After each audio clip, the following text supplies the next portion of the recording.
In this video clip, I want to show you an example of a status report. Every month, I do a status report for each of the 16 counties and the IELCE program in Knoxville. So I picked one of the status reports I've done in the past, and I have redacted the county name and student names. But I want to show you some key points of this report and what you as staff members out in the field need to look for. So every month there will be a status report generated, and it will go to the lead instructors first. Then when I have all of the 17 reports done, I will send them out to the entire district so that staff at part-time levels, evening instructors, whatever your role in adult ed is, you will be able to see the status report. Some of our folks cross county lines, so you will be able to see all of the counties that you work in. This particular report was generated for the month of September, and I pulled the federal reports on the 4th of October. So I filtered out any October data, any new enrollees, any level gains, any high sets in October did not factor into these numbers. It's just that I can't do everybody's report on the same day, and I found that it's generally better if I just pull the report right before I'm ready to generate the status report. Right now, this county's MSG percentage is 9.09. Remember, we want that to be at 40% at the end of the year. So we're working toward a goal of 40% or higher. There are 5 registered students. So that's 5 students with less than 12 hours. And 0% of that 5 are inactive. That's a very good number.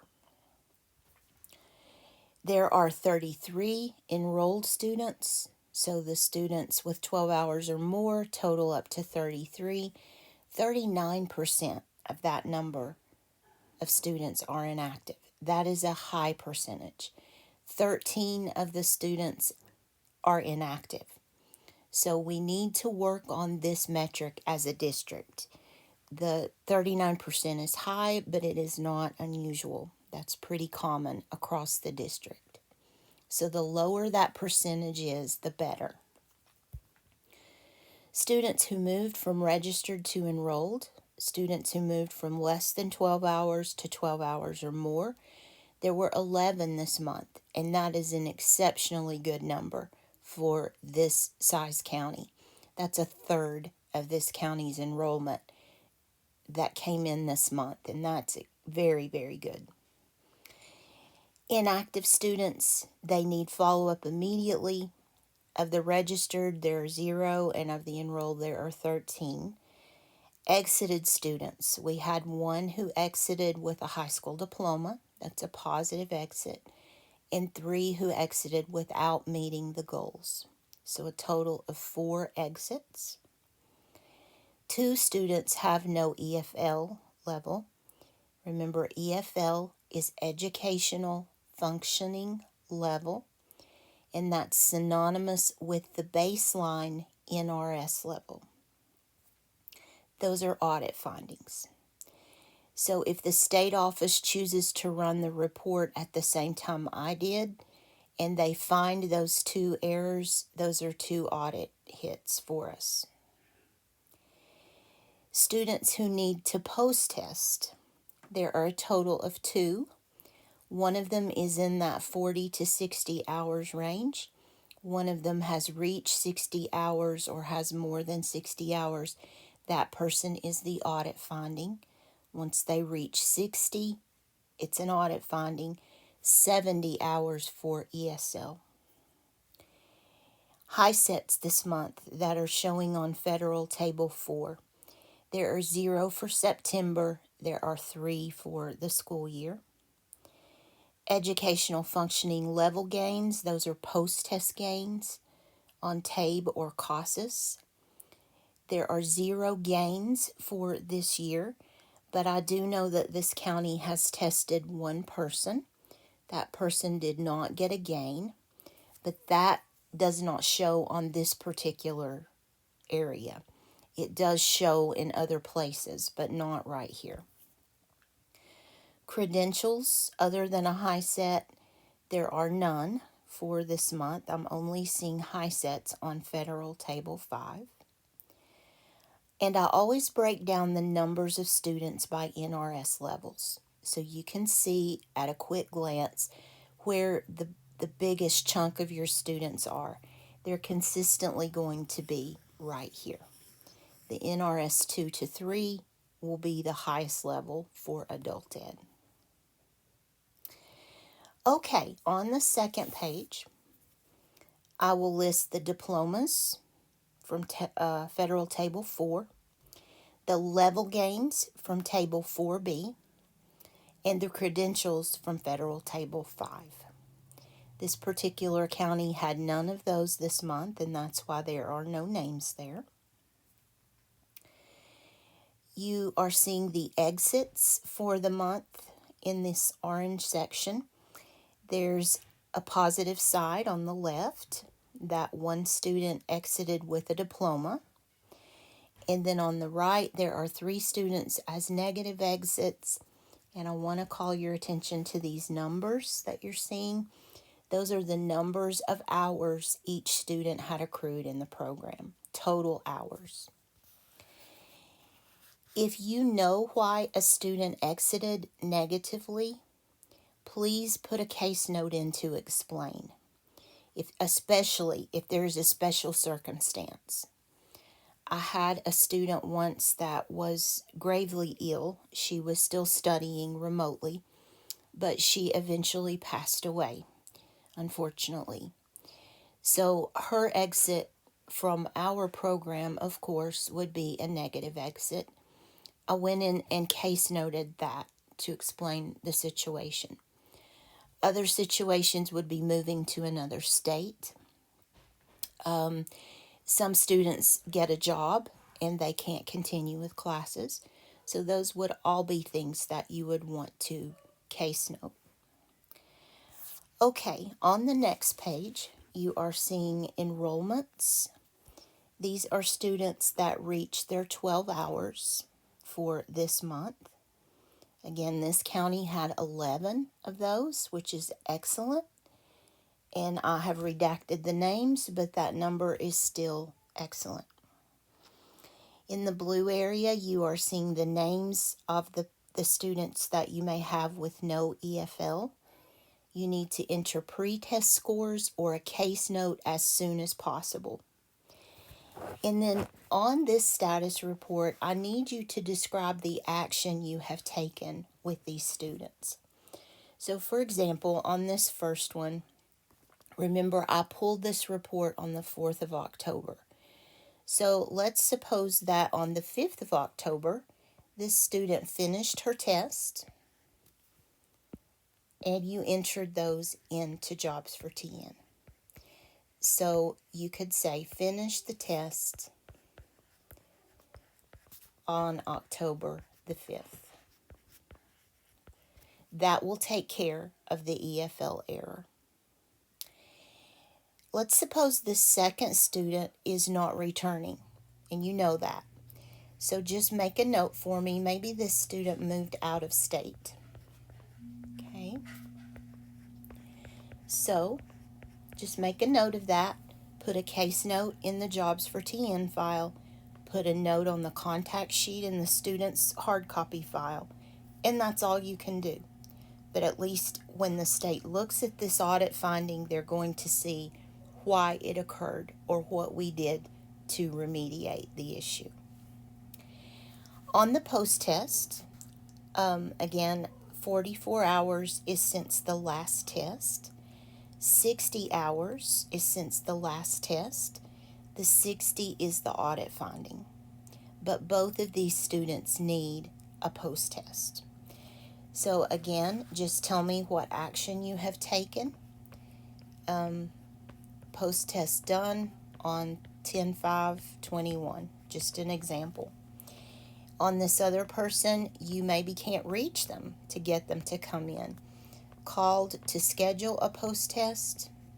Again, make a case note of that. Make a note in the student file. You want to explain as best you can why we're getting these audit issues. This report that you're filling in needs to come back to me on a monthly basis.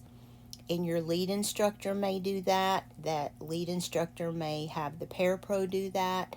Just talk with your lead instructor to see if you are supposed to be helping with this action report.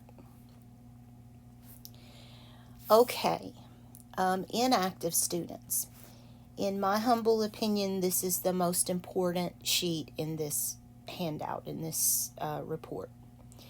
This is a list of students who have gone inactive in Jobs for TN, and they are on their way to a closure. Eventually, they will exit, and once they exit, there's nothing we can do. So if the name is on this list, and these hours that you're seeing are cumulative hours, how many hours has this student had all together in the program? This is nothing to do with post-testing. So the student needs to be contacted immediately. Try to get them to come back, especially if they need a post-test. These folks are getting close to post-testing. One thing that jumps out to me is that all of these have 12 hours or more, so they are all showing on the federal report. When they exit, they will exit on the federal report. You will notice that the top entry and the bottom entry both had high sets in August. So we would not expect these students to be active. If they finished up the high set, they've met the goal that they came to us to meet, they are moving on to other things. So you don't need to contact these folks. We know that they finished the high set and we want them to exit. They will be positive exits. If there happen to be other folks here that I haven't caught as high set graduates, go ahead and write that in there. That's fine. But tell me in an action report what you've done to try to get these folks back. So maybe you have emailed, you have called, you have texted, whatever you've done to reach that person. Put that note on this sheet, put that note on the contact sheet in the student file, and a case note if needed. This again comes back to me every month as an action report. Okay, there are a series of graphs, and these just give you data in a visual form. I'm not going to read this to you, but please read the information on the left because this explains the graphs in detail. It also explains how you can improve the metric that we're looking at in each of these graphs. The first one will show you your exits. This particular county had 4 students to exit. One of them was positive. So that correlates to that 25%. We want that green sector to be as large as it can be. This graph is showing the post-testing data. Now, one thing I do want to call your attention to, your post-testing data is cumulative for the school year. This data at the top is for the current month only. So be careful. Some of these data are cumulative and some are not. Post-testing data in September. Gains will show in purple. No gains show in yellow. So what this tells me is that this county did post-test at least one person in September, and that person did not have a gain, and that is okay. What that also tells me is that person made it to 40 hours. That's a big accomplishment. Even if there's no level gain, you still retained that student to 40 hours and that student post-tested. At lower NRS levels, it is not uncommon to post-test with no gain. That's part of adult education. So don't fret about these numbers. They're just there to help you understand where you are at this given moment in the school year. There are some suggestions. If you're seeing all yellow, read those suggestions on the left to see how you can improve that metric. What we want on this one is a 100% purple circle. This one, the blue and orange, shows you the breakdown of your students by hours. Registered is the blue sector, and that's less than 12 hours.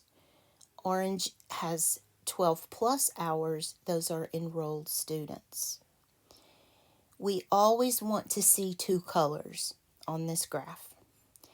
If I'm seeing no blue at all, that means that marketing is not happening. We're not getting new students coming in.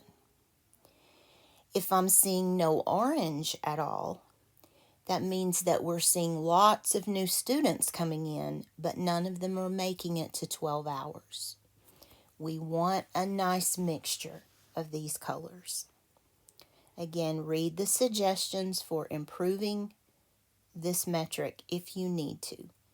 I like to see about, this is a good graph to me, but 25% blue, 75% orange for me would be a personal target.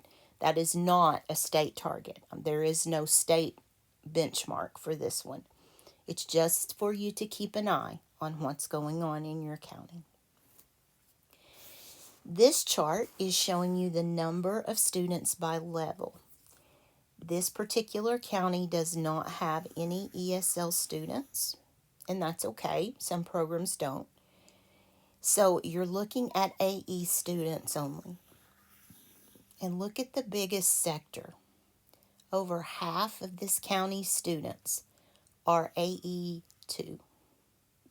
That means these students should be in a Basic Skills 1 or Basic Skills 2 curriculum. If you combine these two categories, look at how many students. That's about 90% of the students in this county fall into this academic level. Those students should be studying Basic Skills 1 or Basic Skills 2 curriculum. And I strongly suggest, especially those of you in smaller counties, every month when this status report comes out, I would look at, I'm going to focus on level 2. So I look back here at the summative data and I see that there are 17 students in level 2.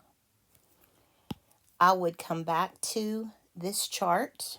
I actually did this when I was an instructor, and I listed the 17 students in this level. So maybe John Doe was in this level. Sam Spade was in this level. I knew at all times who was in the orange sector, who was in the gray sector, and I knew that my orange folks' goal was to move to gray. So I was keeping track of my people using this type of formula. There are lots of ways to keep track of your folks. As long as you're tracking them, you'll be fine. The next graph shows you the MSG data by month for last year and this year. The orange line, of course, is last year. You see the complete yearly data. The blue line is this year. So this county was significantly higher last year at this time. MSG data includes your post-testing on TABE and CASAS and also your HiSETs. So both of those tests are factored into this graph. One thing that I noticed when I look at this graph, I would go back to my high points. and ask myself what was happening at that time.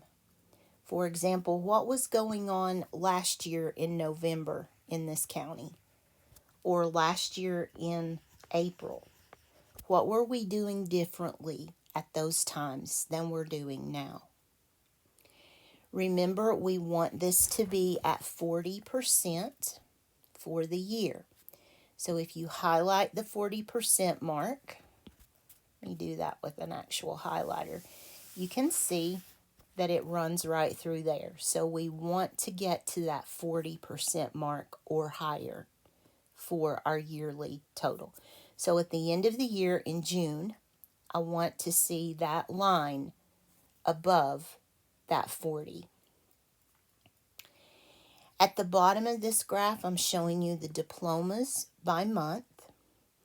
So we're looking at the diplomas in blue and the goal in orange. So it lets you see how close you get each month to meeting your diploma goal.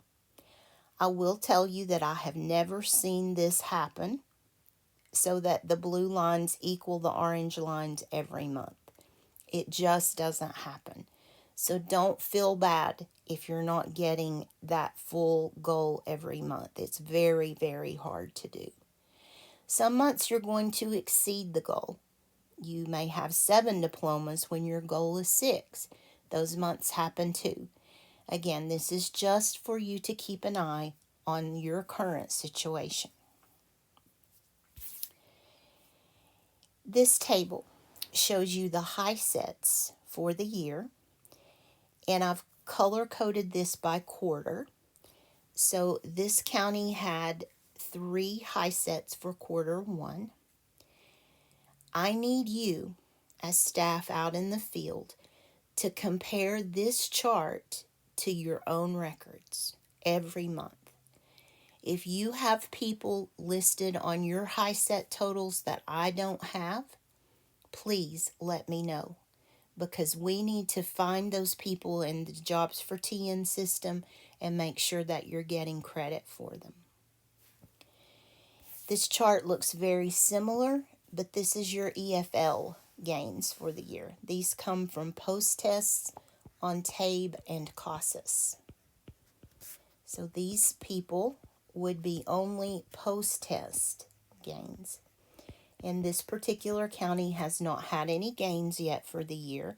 They have been doing some post-testing, but their gains will start to show up as the year progresses.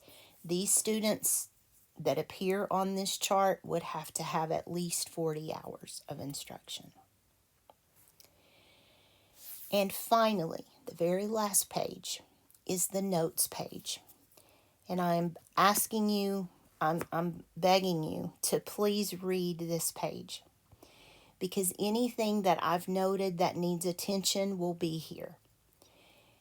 First of all, this county did a great job on new enrollments this month. It's super, super good. I did also notice that their HiSETs are not on our monthly tracker on OneDrive. So I just put that on there. It could be that it's on my end that I'm not seeing the names, and maybe the person on the other end is seeing them. So we need to get that figured out. Then audit findings. Anything highlighted in yellow needs immediate attention. And it may be up to you to do that. It may be your lead instructor. Just talk with your lead about who needs to fix these audit issues. I hope this has helped to clarify some of the information on this report. Please do not hesitate to reach out to me if you have questions. I am happy to help you. If there are things that need to be on this report that you're not seeing but you would like to see, please let me know about that too. I will do my best. And I will see you in the next module. I'm not sure what it's about, but I know it's related to staff training. And I hope you have a really good day. Bye-bye.